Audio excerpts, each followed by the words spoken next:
ഞങ്ങളിപ്പോ വരുന്നത് മാവേലിക്കരയിലുള്ള മീശിയ എന്ന് പറഞ്ഞ സ്ഥാപനത്തിലേക്ക്.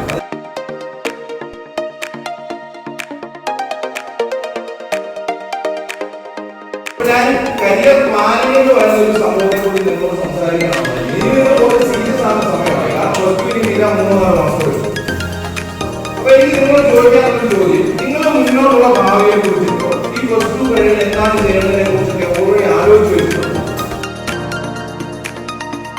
അടുത്ത ചോദ്യം, പ്ലസ് 2 ഒക്കെ കഴിഞ്ഞു, ഏതെങ്കിലും ഒരു കോഴ്സ് എടുത്ത് പഠിക്കുന്നു, കുറെ നാളൊക്കെ കഴിഞ്ഞ് ജോലിയൊക്കെ കിട്ടി, അത്യാവശ്യം നല്ല ജോലിയൊക്കെ